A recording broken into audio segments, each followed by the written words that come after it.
Well, hello everyone, and welcome back to Minecraft. Now, this is going to be the start of a brand new epic adventure series where I adventure and do awesome things. No, I'm just kidding.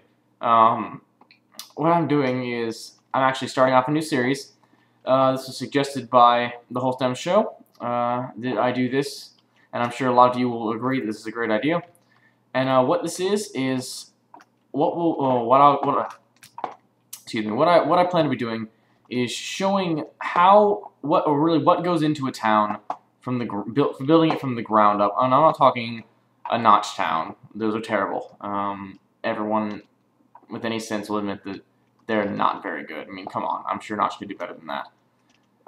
And so I'm here in single player right now because I wanted to talk about in this first episode what goes into surface lava into making a map. Like, how do you come up with an idea for a map? And what goes, once you have that idea, how do you go into making it something that is exciting for people to play, and not play, but something exciting for people to look at and to see and explore.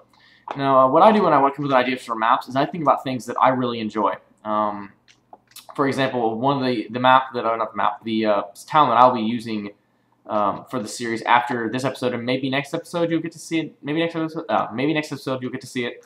Might be the episode after that. I'm not quite sure yet, depending on how much we get done in this episode. So we'll see what happens. Now, the actual what I do is like that town. I thought, okay, so I like the game Monster Hunter quite a lot, and I heard that there's a new area for the new maps in the Voxelbox called Talmor, which is a gigantic island for organic things. And I also really enjoy building organics. Everyone's, I'm sure by now, has seen the instruments that I have in my town in Pangea and Arpeggio, and so you'll be able to, and so you'll have some idea of that. And also the if you haven't seen already, my organics video where I talk about the dragon that I built. And so I really enjoy doing that, so why not combine my two great loves, aside from my wonderful fiancée, my two great loves into Minecraft, which are Monster Hunter and organics. And so I decided I'm going to build an organic city in Talmor, with permission, of course, and I have permission for that. It's already coming along quite well. And Monster Hunter together into one thing. Or maybe Monster Hunter and organics, you know, those two things. You get what I mean.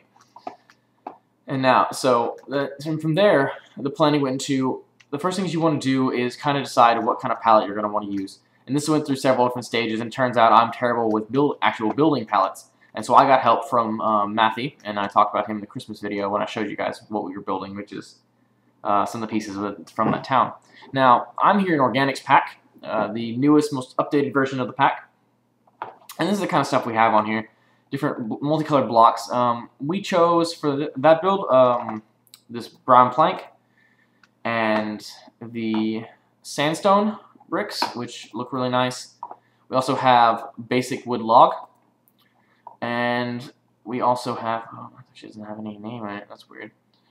If I can find it, we have, that's peach. There's a block in here that looks really nice, like a grainy plywood kind of color.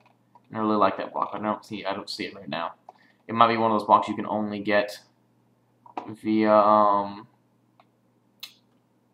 different things. I forgot what it's called. Oh, here it is. It's a brick. Taking a brick block. So this one right here. And so that's the other one. These are the four main things we used in the builds to build something that looks really cool. We also use different things to make it look awesome. Like we have these rouge blocks and these ash blocks that make into banners and things like that. So starting off, we just set up a palette, like so. And just kind of stick everything together. And we have, that's the same one. There we go. And so we have the palette that we want to use. And these are the basic blocks we want to include in this.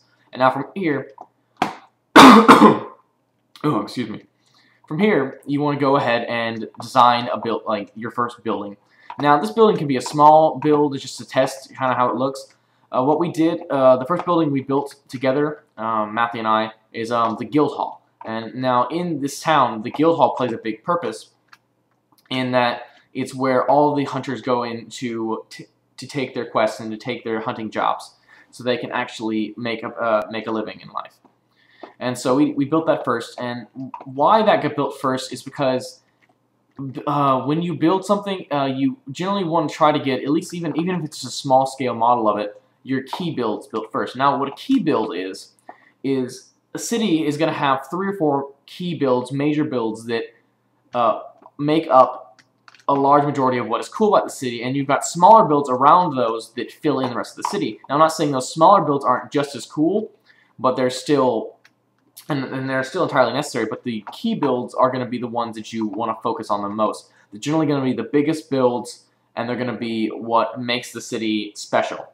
Like, for example, I have an organics that I'll be showing next episode that is named Melostra. And Melostra is a gigantic leviathan that swims through whatever it wants to, like literally melding with the earth. And that's one of the key builds for this city, which has been named Incendio, the city of fire, because there's a much lore about that. But I'll get into the lore of the city next time when we're talking about, actually, I take it back. We'll get into the lore this time, because lore is another big thing you want to think about when you're building a city. And this is a process that you kind of come up with as you're building the whole city, and not just thinking about the beginnings. But you do want to have some sort of lore in mind when you first start off. So, for example, I came up with the idea I wanted to be a city of hunters who hunt monsters and protect the city and such in this new, unforgiving landscape. And now, because I wanted it to fit in well with where I was placed in Talmor, I looked up the Talmor lore and tried to fit mine with that. Now, when you're building a town, whether it be on a single-player map or on a server that you run, or on a server that one of your friends runs, or a server you just happen to play on, you don't have to take in the area's lore into effect as much. Although it'll really help your build out, in my opinion, with really syncing in with the area and make the greater area as a whole. Now, from there, I wanted to think about what kind of things would make good lore for the city. The name of the city is not the most important thing, but the name is still vital to the success of your city. Now, Incendio was actually recommended to us, and we actually worked the lore in around the recommendation, to where the city had actually been burned to the ground several times due to monster attacks, which led to the rise of the hunter being the most prominent job in the city.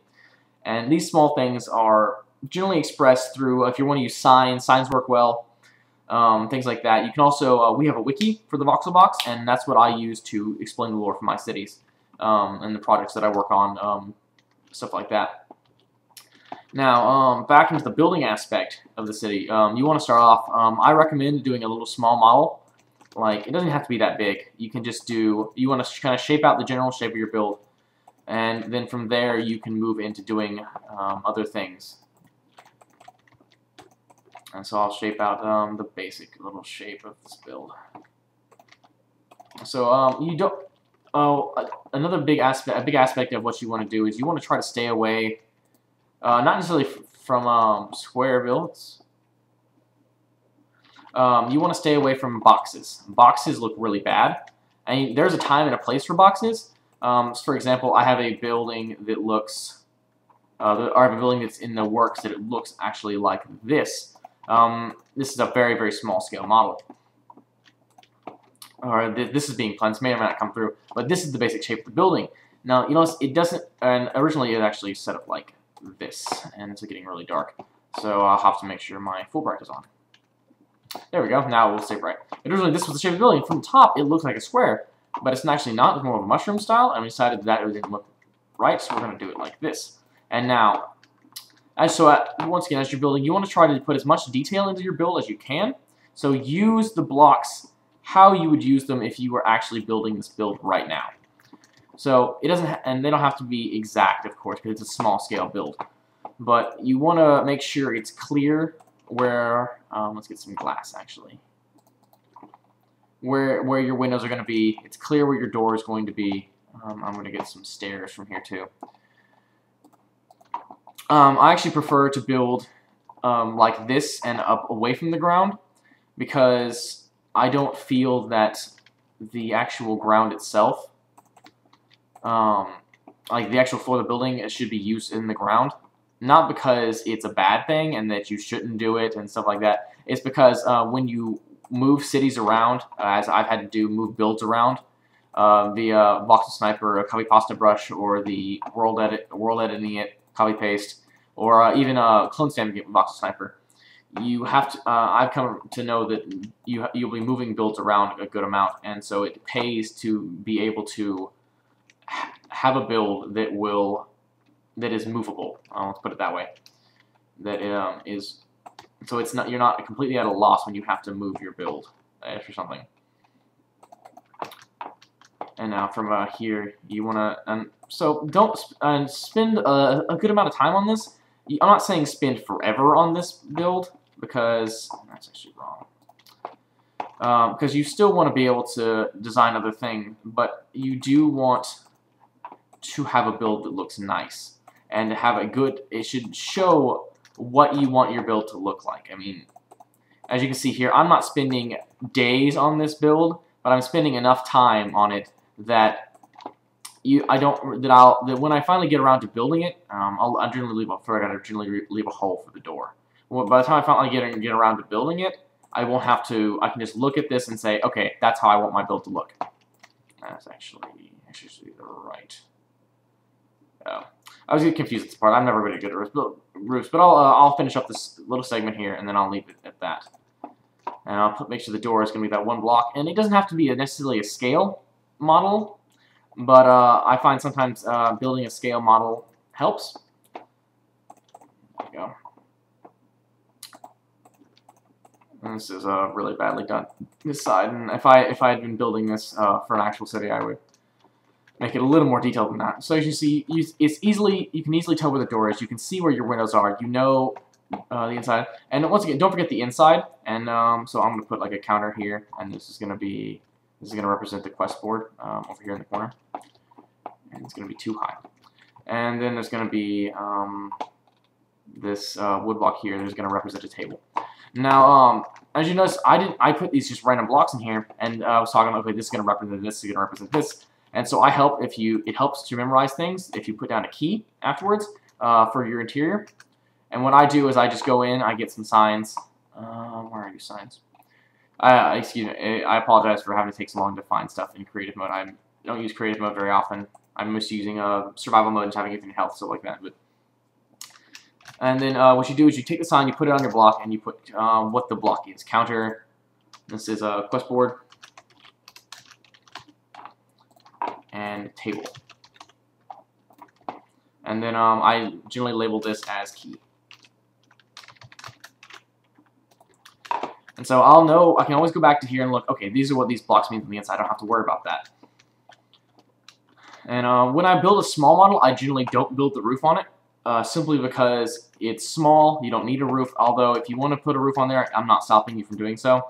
It might even look better with a roof, but I like to be able to map out the inside of my builds as well. So basically I'm sorry if that was a little convoluted. If you have any questions, be sure to post a comment, and I'll do my best to answer as many as I can, which probably should be all of them. So if you have a question, go ahead and post it. If you like this video, be sure to like it, share it with your friends if you really liked it. If it was your favorite video, go ahead and favorite it. I'm game for that. Favorite videos would be awesome.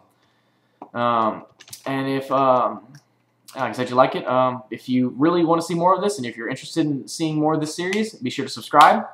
There's a wonderful subscribe button up in the upper part of the screen. I can look up as much as I can, but I won't want to show it. In the upper part of the screen. It'd be really cool if you could subscribe. So yeah, that's all I have for this short episode. This is Gravion, signing out.